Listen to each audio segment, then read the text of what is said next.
Nightflame sounds like the name of a great heavy metal band or an album, but it's actually the name of an obscure Supergirl villain. One who's had a mild comeback, and in a very interesting fashion in the fact that the story that she's come back in is very much a retelling of her debut. But there are certain shifts in terms of views around Supergirl as a character and mental fortitude that really make it a bit different, and it's fascinating. So you get to see how the character feels in these different eras. You get a different experience. Also, this means we get to go back to the time when Supergirl was in her hot pants. I'm Sasha, this is Casually Comics, and just who is Nightflame? Nightflame ends up falling into a classic type of Supergirl villain who has become fairly common, at least it's something that one can think of when they think about the Girl of Steel, the Maid of Might, and that's alternate versions of herself, or some kind of dark side, or some way that she is fighting a version of herself. Nightflame features in Adventure Comics 421 from 1972. So it's the early Bronze Age, as one can tell by the fact that there is the emotional focus on what's going on with the character, but there's also still this kind of fantasy element. Although that fantasy element is also coming from that time period because sword and sorcery was having a bit of a moment in the 70s. More than a bit of a moment, a big moment. So you're gonna get to see those two story beats married together, and that's also gonna play into how the demons and the monsters are depicted. The story is called Demon Spawn, and it's written by Marv Wolfman and Steve Skeets. It's got pencils by Mike Sikowski and inks by Bob Oxner. Nightflame also gets to feature on the cover, which will be rather faithfully recreated for her reappearance in Supergirl number 6 in 2025. In both, we have a truly distressed-looking Supergirl being grabbed by hordes of demons, but there's an intensity to this 1972 version that just doesn't quite come through in the redraw, even though it's very faithful. And the shifts it makes are subtle. Just on the first cover, it feels like very bad things are in store for Supergirl. There's a potential edge of sexual violence to the first cover. It's kind of in the posing and the hand placements. I'm not sure if it's intentional or if it's more of a result of them still trying to present Supergirl in an attractive manner while this is going on. But when I posted some stills from the classic comic on my community tab, some people quickly asked if this was gonna go Casca Eclipse, like Berserk style. And I can entirely see why. But you see what people thought of? I mean, aside from the trauma, they thought about a fantasy thing. Now, Demon Spawn opens on Nightflame, though she hasn't declared herself that yet. She'll do that on the next page. She's appeared in San Francisco through a crack in the universe. All of the narration in this is incredibly dramatic, which again harkens to that sword and sorcery kind of energy. We've got some Conan vibes going on. Now you shall know of the power of Nightflame and of my flame sword. And before the now driverless car can reach the strangely clad Amazon and her cake, this is but a sample of my power. Now you must all listen to me. I wish information. There is one being among you whom I seek. This traffic, this noise must cease. I shall be heard. Note the devil horn hair. Put a pin in that. Keep it in your pocket. We're gonna come back to it. There. And now I demand an answer. Where is Supergirl? She is the one I have come for. This is a great panel. You know what it reminds me of in some ways? Some of the Malice panels in Fantastic Four that are going to come. Although some people said they felt that Nightflame had an overall just kind of Clea look. Now, as for what Supergirl's status quo was at the time, we'll quickly cliff notes it. That was hard to say. Because this is very standalone, but you need to know a little bit so you know who the characters are. This was the time when Kara, aka Linda, worked at KSF TV, and she had a rivalry with Nasty, yes, that's what she was called, who was related to Lex, and who was always trying to prove Linda was Supergirl. Sometimes through incredibly unhinged means. Even in this story, when Supergirl is saving her because their building is on fire and it's all crumbling, she still tries to rip off what she assumes is Supergirl's wig. But joke's on her. It's Linda who wears the wig, not Supergirl. Hashtag wig life. We'll save the day of this issue for when we talk about Nasty, but suffice to say, her day is interrupted by an earthquake, which is actually Nightflame attacking the building. Wow, some crazy gal with a mystical sword. Better get back to the others. That's the reaction of someone who's seen things. Also, they call Supergirl the blonde blockbuster here, and I like it. Now, all of this was a trick by Nightflame to get Supergirl close. She needs her close enough to hit her with her mystic sword. With a dramatic, Supergirl, finally we meet. And with Supergirl down, she pulls her soul essence out of her body and then takes that with her back to her realm. Her world is a demonic hellscape where Supergirl finds herself powerless and beset by grabby demons. And a lot of these placements are suggestive. Many a hentai has started this way. It's very tense. What is this place? Why have you brought me here? I trust, Supergirl, that you have realized that you are completely powerless. Your powers are useless upon this world. This is Innerverse. It exists upon one of the atoms that make up your own brain. It is a world of sorcery, a dying world. Dying because your goodness is eating away at the evil this microcosm is composed of. So this is important. While the Innerverse is inside of Supergirl's mind, yes, it's very much described as a small component, just sitting on an atom. It's kind of almost described as its own space. It's a little convoluted, but it's also very much in line with embracing those kind of fantasy and magical elements. It has that dark fantasy energy. This realm exists in Supergirl, and her base overall nature is snuffing it out. Look, Look at what you've done. Look at all the decay, all the destruction. Our people are dying. They're being dragged down by a planet that no longer supports them. Supergirl is entirely disgusted by this world and the idea that it could somehow exist within her. Nightflame has her because she seeks to absorb her powers. At first, Supergirl thinks she wants to kill her and then says, we can't do that because then everything will stop existing. But then she realizes, oh, it's a power grab. It's a power swap meet. They need Nightflame to be in Supergirl's position so their world can thrive. Meanwhile, on the real plane of existence, which is very dramatically described thusly, and on another level of consciousness, in the world we generally believe is the only real world. I really like that. It hints about worlds upon worlds. Supergirl appears dead, but Jeff, her love interest, is convinced, no, he can reach her telepathically. It's the 70s, so get used to liberal use of random ESP. That's extrasensory perception. Sometimes I say ESP and it's just not common phrasing anymore and people are like, what's ESP? Now inside, Nightflame is introducing the idea that this realm is born of Supergirl's own evil, which again is something Supergirl can't accept. But Nightflame tells her that no, it's part of all mortals. And so Nightflame sets the demons upon her to break her down. We don't see anything inside of her mind in this, we just see the impact and we hear about it vaguely in the narration. It is happening in her mind and to her mind at the same time. A piece of her soul is being torn away. A large portion of her Kryptonian heritage is being ripped out of her. And part of her goodness is being torn away with it. For it was her heritage, her superiority over ordinary mortals, that forced her to make the ultimate decision to use her powers for good rather than evil. Here we really see her struggling, trying to maintain control over herself. And that idea that they bring up, it is an interesting one and it's been played with before and after, and it tends to be more applied to Clark, but it's asking the question of, is it their powers that forces them to be good? For Clark, it's normally settled on that no, he's just base good no matter what, powers or no. But this idea for Supergirl, at this time in particular, is interesting. The idea that she had to make a choice, and the idea that she's just constantly sitting with and acknowledging and having to reconcile with the fact that she is more powerful than the people around her. Which Superman does too, but in a very different way, because for him that's always been the case, whereas for her it's something that she's coming to. Again, this is impacted by the fact that she's come to Earth later. There are lots of things between the two of them that shift a little bit because of that fact. She reaches out for something, for anything that will take her mind off the pain. She thinks about her past, of her birth on Krypton, of her father Zor-El, sending her to Earth to escape the doom of their planet, of traveling through the bitter cold of space and landing upon Earth. This panel is really cool, and it's also a nice montage of some of the things she appreciates, which includes her being Linda Lee and her adoptive parents. So she's no longer at a place where she's feeling particularly bitter about the orphanage, or like it seems, well, in this time period, that wasn't so much a thing. That's something that's very much been explored later on. The idea that Clark just dumping her at the orphanage was a tad odd, even though even at the time, people wrote in about that. The pain of the probe that's being performed on her, though, is still front and center, and just the way the eye is sitting there, there's just something incredibly ominous about all of this. It also makes the realm feel bigger, the fact that the demons are so active and it's not just Nightflame. Now, Supergirl has already started to overcome this emotionally by her thoughts, but she needs a little extra strength, a little bit more of a push. And she gets that through Jeff's positive mental energy, and it restores her powers, and so she has one final confrontation with Nightflame, who now says that she will destroy Supergirl and herself, that she is actually Supergirl's death wish. This wish to die seemingly made manifest by Supergirl's newfound confidence, or rather the reveal of it. You've ruined everything, and for that you'll pay. We'll see, Nightflame.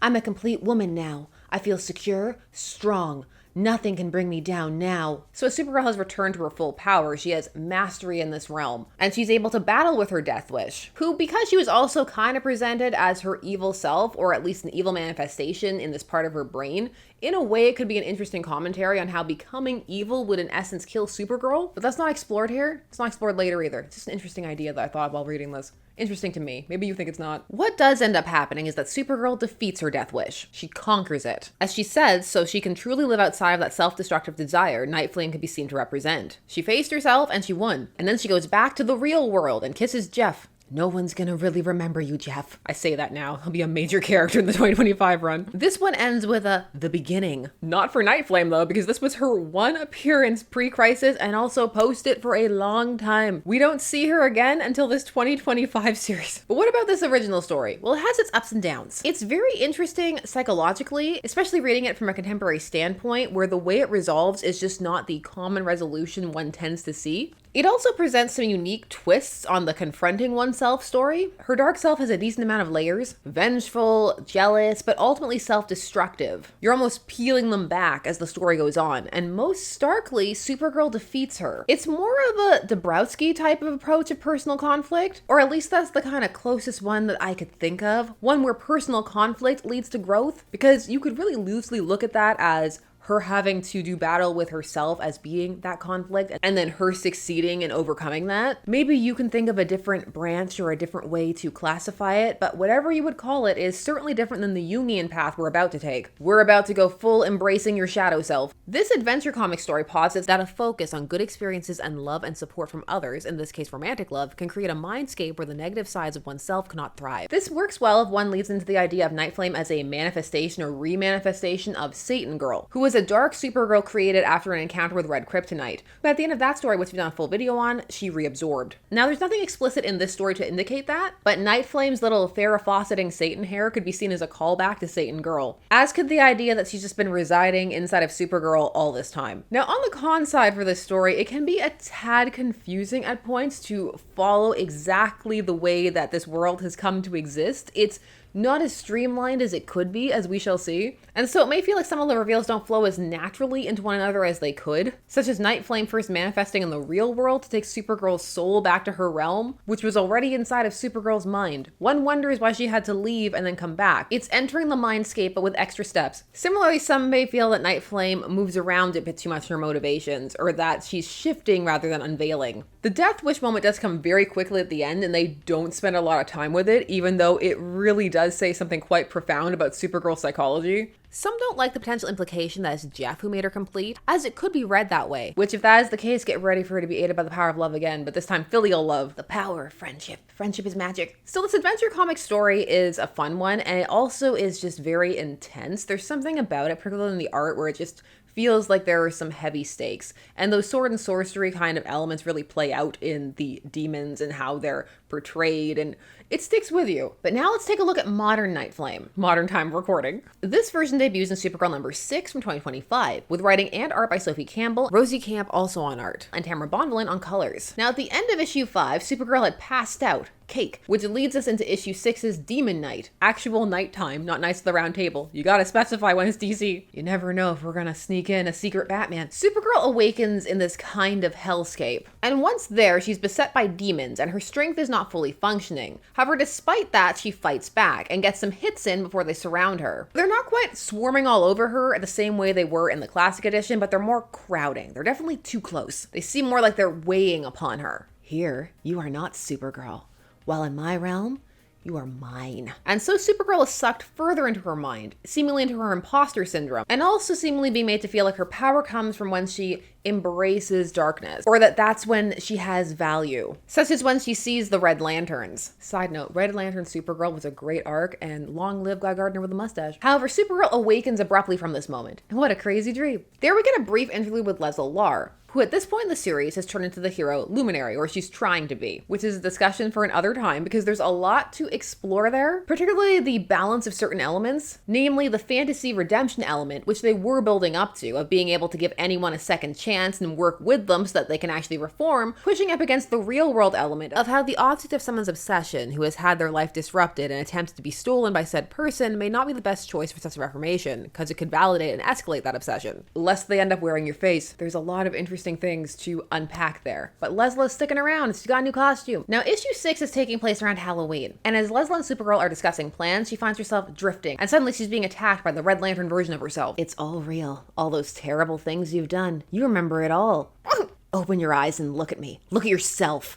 You dress in bright colors and tell yourself everything's fine, but you are not fine. You are in turmoil, despair, pain. That's where I dwell. Look upon me in terror, Supergirl. I am Nightflame. I am the creeping dread within you given form.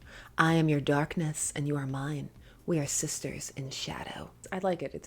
It's nice symmetry. I've been slumbering for a lifetime within your mind, but I've finally been awakened by your sadly brief transformation into Satan girl. So the design for Nightflame here is very similar. They've kept a lot of the color scheme, but it's a bit more patchwork, and also she has a more demonic, unearthly skin tone. And here they directly make the link between her and Satan girl, which we did see in earlier issues of this run, which is just having a great time bringing back older characters and elements. Also, yes, I see you, Wonder Woman undertones. The Innerverse is named and defined here as a land created by the evil that festers inside, which is a much smoother transition than it's an atom inside your brain. Supergirl, like the last story, rejects this. Interestingly, in a thought balloon inside her own mind, even though she's in her mind, but it's not with the same level of disbelief or disgust as the first story. Now, Nightflame more directly and clearly here wants to take over Kara's body. Whereas before, because she had manifested first in the real world, there were some questions to be answered about that, but here it's just straight to, I will possess you. And to do so, rather than the Eclipsed vibes where her own demons were literally pawing at her, we get her being tortured by moments in her life that have made her sad, which it was implied was happening in the first one, but we didn't see them. Here we get to see them, and in all fairness, there are more to choose from by the time this issue had come out. We have things like, of course, the end of Krypton, her being left at the orphanage and kept a secret by Clark, never forget. Dying during Crisis is another one. They have a whole new history thing, but her dying is still part of it. Now, the mental stress of all this is killing her. She's also going to need psychic support this issue,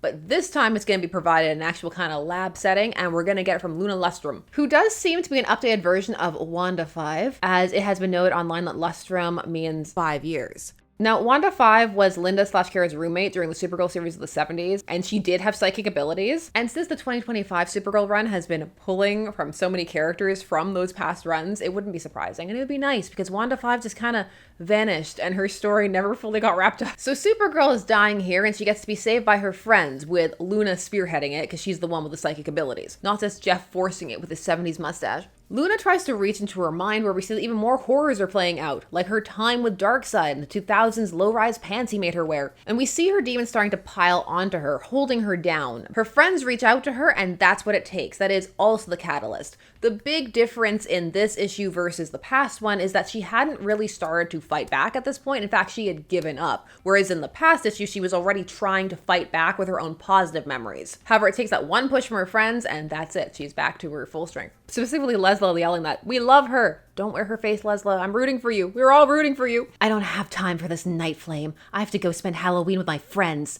And so what if I have all this darkness in me? Who doesn't? The I need to spend Halloween with my friends does kind of downplay the stakes of the fact that she's dying or that the world is at risk in any way from her being consumed by her dark self, which it clearly would be based on past evil Karas we've seen. But overall, in general, this series tends to have a bit more of a slice of life tone. Not that it won't play with emotional beats, obviously, but just in general, that's where it's sitting. So here it's Supergirl who calls out that people have darkness, not Nightflame. And Nightflame accosts her once more with very sad moments from her life. And I got to decide whether one was dying Thomas Price or dying Dick Malvern. It's cool to see all these moments. There weren't editor's notes in the past one either. It's very much one of those either you know the history or you don't kind of things, and if you know it, then the scenes are augmented, and if not, then it may vary how it hits. Now here Supergirl comes to a conclusion. No, the darkness isn't an obstacle. It's not a weakness. I mean, Nightflame was very clearly implying that it was Supergirl who was weak, not the darkness. But go on. The darkness is strength. By the power of Grayskull Pose. It's over. But you and the Innerverse and all these critters will keep on existing. But no buts. So Supergirl says she'll see her tomorrow. Can't say that with being like woman of tomorrow. And as she leaves, her more positive headspace reshapes the Innerverse. And she awakens to her friends, and they decide to go to a Halloween party. Next, guess who's coming to dinner? Thanksgiving issue. So right away, in terms of how Nightflame is presented and how it's wrapped up, this one goes for the more tried and true and oft-used time recording Jungian approach. That to defeat one's shadow self, one must accept and live with it. It can't really truly be defeated, but rather accepted as just part of oneself. As mentioned, overall the 2025 series has a more lighthearted tone. However, it can still hit very hard when it does lean into those darker moments, and this issue does have some scenes that exemplify that. And you really get a sense of how what's happened to Supergirl has impacted her. And it's some nice visual imagery of just her demons just kind of holding her down with their weight. Now, unlike the first story, Nightflame didn't manifest in the real world and knock buildings over or anything. Not as Nightflame anyway. So the idea of just leaving her there in the mindscape does seem a